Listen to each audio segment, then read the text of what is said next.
Con. All right, shalom. Con. Of course, we want to start off by saying, Call Haloyim, Yahweh, Ba'ashem, Yahushai, Ba'ashem, Kadash. Double honors to the apostles and elders at Great Millstone. Shalom to the Akim out there, the elect, of course, the men, women, and children selected to make it out of here from the coming nuclear destruction. All right, from the brothers of Yan Allah, four, three beautiful priests coming together to feed the elect of Israel. All right. And the topic of today, we're going to go into the book Babylon and Timbuktu. How in there's a chapter called The Origin of the White Race. All right, and this is another reason why a lot of people think that, all right, the so-called white man is Japhet. Okay, all right, because of the location.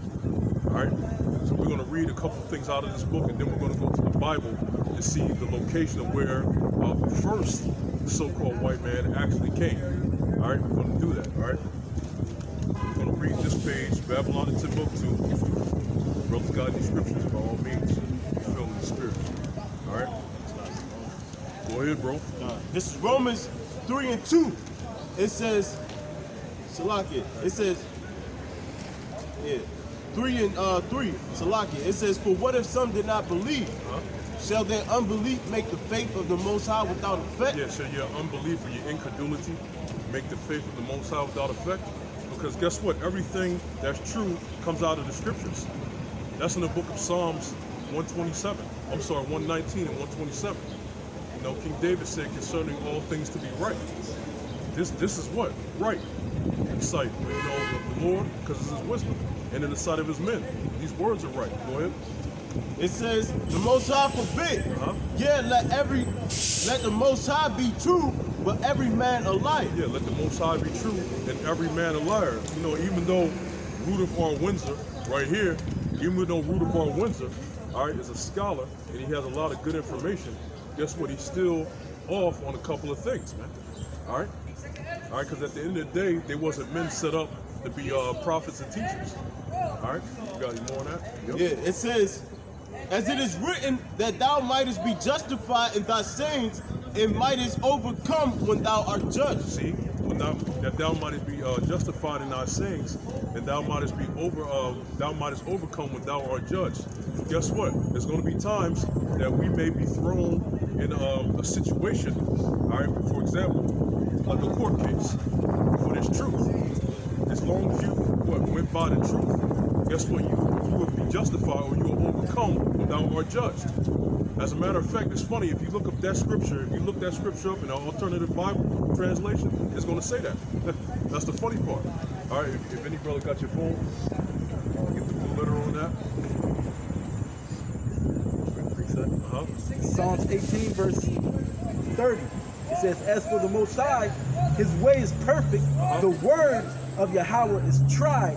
He is a buckler to all those that trust in him. He's a buckler to all those that trust in him. His word doesn't fail. Going into that aspect. All right, and his word is perfect. You see that? His word is perfect. All right? Yeah. It says tried, man.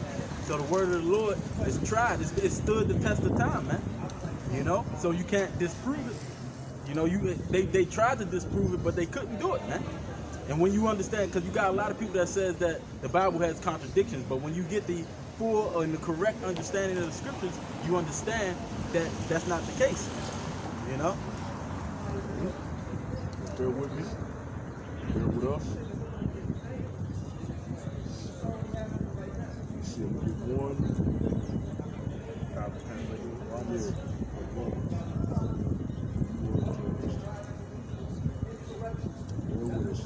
Yeah, but that's why we come out and defend the gospel boldly, because we know that it's going to be justified. We know that we're not going to be made liars at the end of the day. You know, like the topic that the elders going into right now, man. You know, about where the so-called white man is from. There's discrepancies, and we're going to tell you through the scriptures, and we're going to be justified by it, man. When it's all said and done, you know.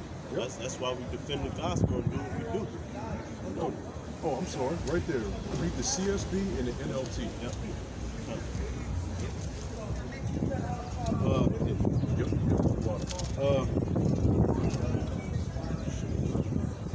So the CSB. Yeah, just the CSB version of Romans 3 and 4. It says, absolutely not. Let let God be true, even though everyone is a liar, as it is written, that you may be justified in your words and triumph when you judge. Yeah, and triumph when you are judged. Okay? All right, it says everyone is a liar. Okay, why? Because guess what? Your heart is deceitful above all things. Okay? All right, so read the NLT. The NLT, it says, of course not. Even if everyone else is a liar, God is true. As God is true. Go ahead. As the scriptures say about him, you will be proved right in what you say, and you will be proved right in what you say. Go ahead. And you will win your case in court. You see that? Yeah. See that? And you'll win your case in court. See that? Because you had cases where brothers went and got locked up for the truth, and guess what? The Lord delivered them. You know, especially in this camp, we've seen that. All right, brothers got arrested for the truth's sake, and guess what? The Lord, hey, this case is dismissed. All right. Even when it looked like, you know, our backs was against the walls. I mean, against the wall. You had so-called Jews testifying against brothers, man. They even flew a so-called Jew in from Israel, and they had a so-called Jew lawyer and everything. And guess what? They still lost, man. You see? Because the brothers kept it true in the word. That's how I know this word is true, man. Can you read that again? The word is perfect. In Psalms. All right. Good, This is Psalms 18. This is Psalms 18 and verse 30. It says, as for the Most High, his way is perfect. The word of Yahweh is tried. He is a butler to all those that trust in him. Right, a buckler to all those that trust in him. Now, getting into the topic, all right? This is page 22 from Babylon to Timbuktu, and it says, we have more than adequate proof that the white races began near the Caucasus Mountains. Now, that's a lie.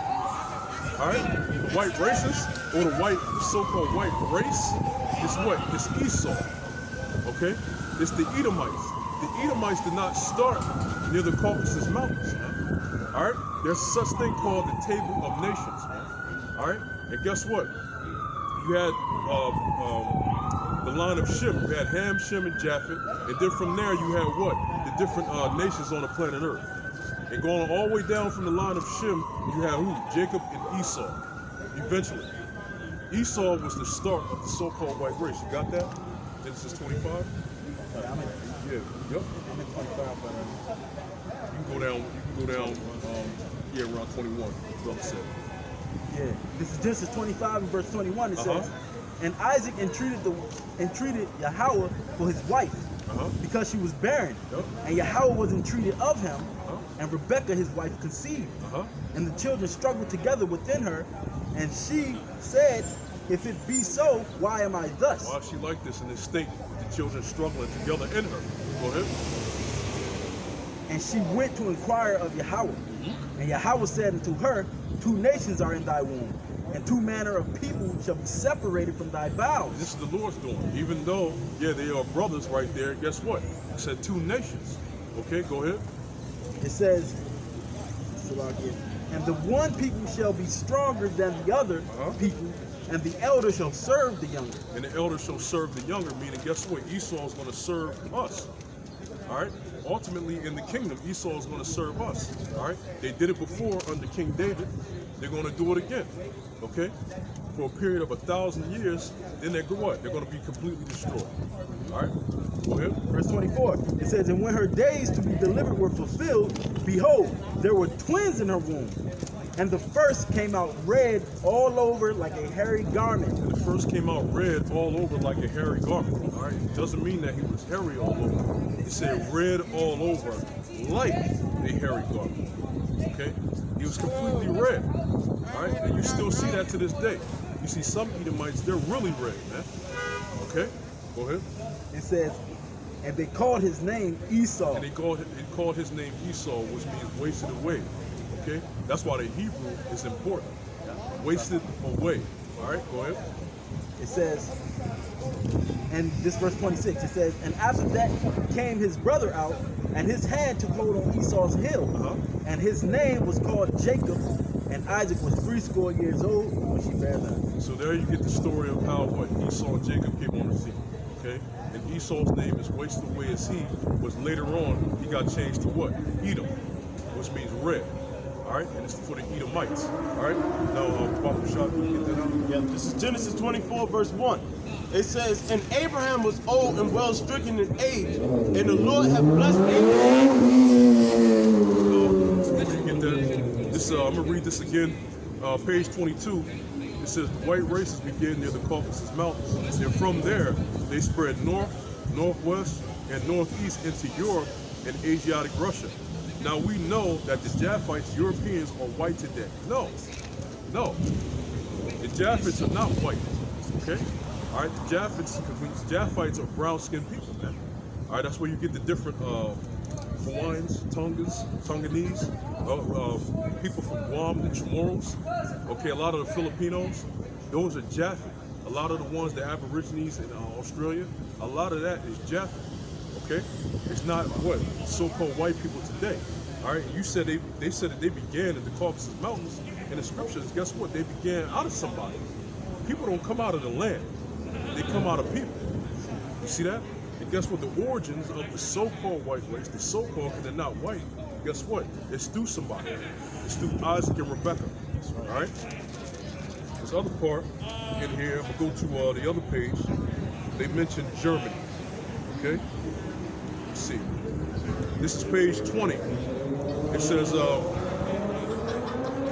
this is interesting. Page 20, it says, the second son of Japhet was Magog, the father of the Maganites, or Magagites. Flavius Josephus said that the Greeks called these people Scythians. The Scythians included all the wandering tribes who dwelt mostly near the north of the Black and Caspian seas. They were regarded by the ancients as tremendously lacking in intelligence and civilization, which that's a lie, because Japhites were the ones who basically came up with the concepts of the Roman structures, man.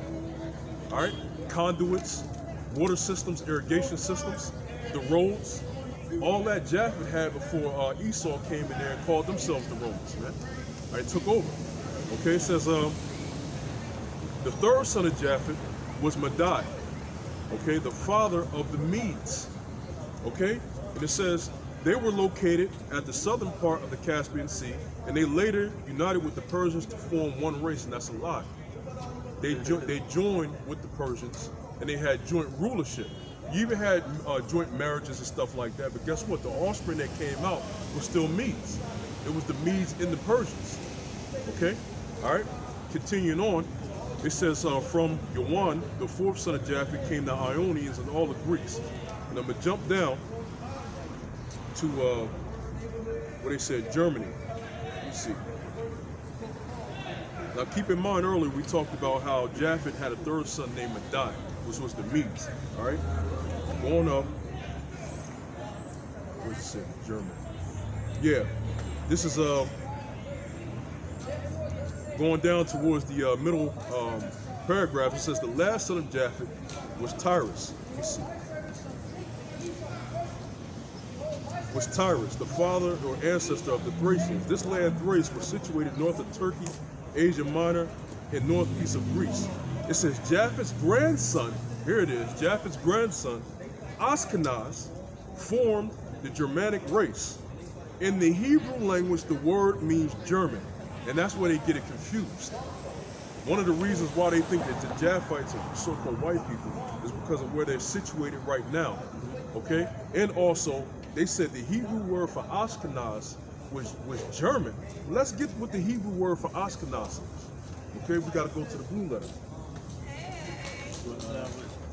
Yep. Now the Hebrew word for Ashkenaz, you gotta go to Genesis. Let me get my sword. Genesis 10. And it shows you Ashkenaz. Yep. Oh, you going to look up? Yo, not go to Japhet, go to right Ashkenaz. It's on verse 2. It's straight up says Ashkenaz. And bear with us, because we just getting the table of nations. Go ahead, Al. Yep. It says, straight up. See on this phone. Because Genesis 10 and 3 says, and the sons of Gomer, Ashkenaz, and Ripah, and Torma. Okay, go ahead, Al. Yep. Ashkenaz. Uh-huh. And Ashkenaz. And what does it mean? It says, a man as sprinkled, fire as scattered. It says a man sprinkled or what? As fire scattered. Because the Hebrew word for man, if I'm not mistaken, is ayash. Okay? And the Hebrew word for fire is ash. And that said Ashkenaz. Ashkenaz, if I'm not mistaken. Okay? Now you can see the Hebrew word within there. You can see ash within there. And that means fire. Fire is what? Scattered, right? Yep. See, fire scattered. So where in the Hebrew does that mean German? Show me the Hebrew that means German. We just look it up in the Hebrew. All right? See, that's why you gotta watch out for these books, man. All right? Because they go by these and say these scholars know who Esau is, and they don't. Just like how Esau is in Egypt today. They think that the Egyptians are so-called white people. This is the people that keepeth not at home, as the scripture says. That's right. If I can grab this Absolutely. real quick, bro. Absolutely. This is Obadiah 1 verse 6. It says, how are the things of Esau searched out? How are his hidden things sought up? Okay? And this is how we searching them out. You know, first you go into the word and then you try the word against anything else, man. You know? None shall want her mate with this. Now, if something supports the scriptures, then you go with it. But if it's speaking the opposite of it, then you don't go with it. Absolutely. Plain and simple. Let the Most High be true, and every man a liar. That's why we started with that. Okay? Everything that's right comes from the scriptures, all right? You got it? Yep, this is Genesis 24. You want 24, right? 24 and 1, Yep. This is Genesis 24 and 1. It says, and Abraham was old and well stricken in age, and the Lord had blessed Abraham in all things. And Abraham said unto his eldest servant of his house that ruled over all that he had, put, I pray thee, thy hand under my thigh, and I will make thee swear by the Lord and the power of heaven, and the power of the earth, that thou shalt not take a wife unto my son of the daughter of the Canaanites, among whom I dwell. Right, because guess what? He did not want them people to be with his son. They were vile, okay? All right, he did not want them to what? Join unto his son, okay? All right, because later on, what? He wanted what? Some of his kin, next of kin, to what? Come unto his son. All right, which we're going to get to. This is how it started. The birth of what? Isaac, the birth of Jacob and Esau. This is the start. All right, you got it? You can read 1 to 4. Just got to do 4. Yeah, go ahead. Verse 4, it says, but thou shalt go unto my country and to my kindred, and take a wife unto my son Isaac. See, the scriptures always say it best. See, into my kindred, and take one of them for my son Isaac. All right, that's the start of it, right? Now go to verse 61 and 62. Come. Verse 61. This is Genesis 24, verse 61. It says, and Rebekah arose and her damsel, and they rode upon the camel, and followed the man. And the servant took Rebekah and went his way. And Isaac came from the way and Isaac came from the way of the well Laharoi.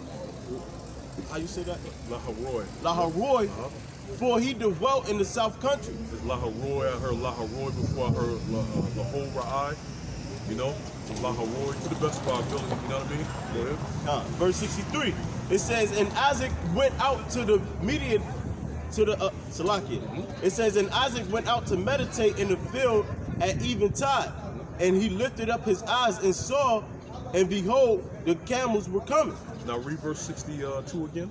Yep, verse 62. It says, and Isaac came from the way of the well, Laharoi, for he dwelt in the south country. Now, Bafushah, look up south country right there. Genesis 24 and 62. Yep. All right. Now, he came from what? It said he came from the well, Laharoi, or Lahairoi. You can say either or, to the best of our ability. Now, if you go into the history of that well was the same well that Hagar dealt with. Hagar and Ishmael. Okay? That was the same well when you go, I believe it's Genesis the 16th chapter. Okay? And when you go look up Lahairoi, I think it means, Babaku Shah. There's a well that the living sees me, something like that. But we're gonna get it For South, for South Country. it's separate. Oh, you know what? Look up South. South. Look Yeah. up South. Yeah. So South is Negev, Uh-huh. and it says South Country, Negev, South, a region of southern Judah. Boundaries not specific. Water. Because I was going to go into the Google and look up other definitions of Nagab, because there's a Na, a God, and a Ba. So it's the Nagab. You also see it out in Google in the world, in historical files as a Negev. They may say Negev. Okay? That's the southern border of Judah. Okay? And the well was not too far from there. Alright? You see? So guess what? Isaac was in the southern part of Judah. Okay? Which, when you look on a map, that's all the way down near what? The land of Esau. Because Esau's near that. You know, the land of Edom. Now, the Caucasus Mountains is way up to the right or above the north, I'll say the north east of Turkey. You see that? So how do you say that, what? They began in the Caucasus Mountains. Okay? No, they began through what? Isaac and Rebekah. And guess what? They were located, what? In the Negev. Okay? Got something? Yeah, and you can look up the location of Esau, and you can look up the location of Japhet. It's two different spots. But I got the that word. It's Ba'ar Lachaya Ra'aya. And it says, well of the living one seeing me. Well of the living one that sees me. And then it says, a well west of Kadesh, south of Israel. South of Israel. Okay? Alright? So guess what? The well wasn't too far from where Isaac and them dwelt at. Because remember, when you read it, it says he came back from the well to the South Country. Read that part again about the shot. Verse 62. Yeah. This is Genesis 24, verse 62. It says, and Isaac came from the way of the well, Lahurah, for he dwelt in the South Country. See, he came from the way of the well, for he dwelt in the South Country. Because after he came from the well, he went back to Negev. Now, some may argue that the well is not in the land of Judah. Some may say it was on the outskirts, like in the wilderness of Zin. Okay, not too far from it. Some scholars say that it was actually in Judah. But what we do know that is that he came and he dwelt in the south, which when you look it up, that's the Negev. That's or the Negev in the Hebrew was that southern Judah, and that was the birthplace of Esau and Jacob. Okay. Oh yeah, go ahead. Yeah, I got something. This is Genesis 32, verse 3. It says, and Jacob sent messengers before him to Esau, his brother, unto the land of Seir, in the country of Edom. That's right. And then when you look up the Edom, right? It says the land or mountains of Seir was situated south and east of the Dead Sea, forming a continuation of the eastern Syrian chain of mountains, beginning with the Antil-Banus and extending from thence to the eastern Gulf of the Red Sea. Right. And when you look at it, where Israel was, the whole thing of Israel, and Judah's lot, right next to Judah's lot to the west, then you get the land of Edom. All right. So it wasn't that far of a go from them once their father Isaac died. It wasn't that far of a go for him to go to his land. All right. Now the Bible shot in Genesis 25 and 11. This is Genesis 25, verse 11. It says, and it came to pass that the death of Salah, and it came to pass after the death of Abraham, that God, or the Most High, blessed his son Isaac. And Isaac dwelt by the well, Laharoy. Now these are the generations of Ishmael. You want me to keep going? And he dwelt next to that location. Okay? Now later on, when you go down to verse 21, that's when they had what? The children. Okay? They had Esau and Jacob. So the so-called white race was not the Japhites that migrated up to the Caucasus. The so-called white race were the Edomites that were started through Esau. All right, and I just wanted to tackle it on that, way, that avenue. All right, brothers, have anything else? All right, so with that, call Elohim, Yahweh, Ba'ashem, Yahweh Shai, Ba'ashem, Caucasus. That's over to the left, double shalom.